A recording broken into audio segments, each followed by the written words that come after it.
It is certainly one of the world's most popular religions, but many Americans are very unfamiliar with the faith and the tightly knit Sikh community in the United States. Let's bring in Eric Maripodi. He's co-editor of CNN's very popular Belief blog.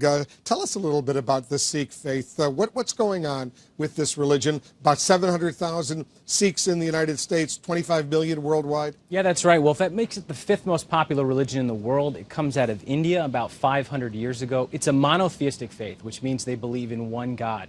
Real important stressors in the faith are on equality and on service. Some of the key tenets is meditation on God, honest living and hard work, and of course service to the community, which we saw those women who were in that temple in Wisconsin. They were getting ready for a big community meal, which is a big part of the faith. And anyone can come and get a delicious meal in the process at their services at these temples across the country. And around the world. As long as you're dressed modestly and you're ready to eat a vegetarian meal, you're more than welcome to come.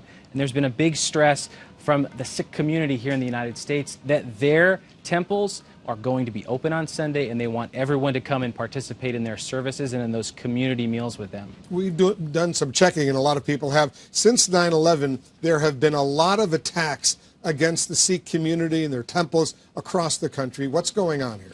A lot of that comes from one of the most public displays of the faith. Men and women who are baptized into the Sikh faith let their hair grow long. They never cut it.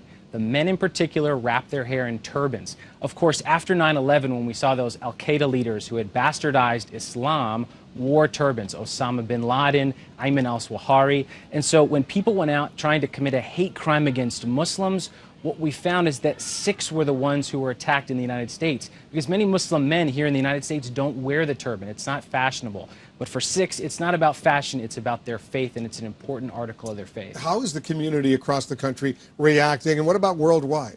Worldwide, we're hearing a huge outpouring from the entire faith community of support and solidarity. And like we said, look on this weekend, this Sunday, lots of faith communities, particularly Sikhs, are going to be opening their doors and saying, come in, share the meal with us, learn a little bit about us, get to know us. And they're a big part of the American fabric here, even though there's only about 700,000 here in the States. Are they intensifying security at their temples? We've seen some intensified security in places like New York, but Dan Simon was reporting earlier, look, out on the Bay, in Silicon Valley where he was, they're not even locking the doors at that temple because it's a big part of who they are. They're open to everyone. I've always pronounced the Sikh faith Sikh. Others say Sikh. What is the correct way of pronunciating this religion? Because in Europe it's one way, in India it's another way, here in the United States a third way. Sure.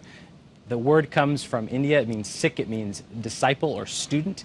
Sikhs here in the United States have told me they prefer Sikh. Of course, Sikh is also acceptable as well. Yeah, okay. Eric, thanks very much. Eric is the co-editor of CNN's Belief blog. Thanks very much. Much more on this story, by the way, coming up later. I'll speak with the mayor of this community that lost these individuals. He'll be joining us live. We'll get the latest.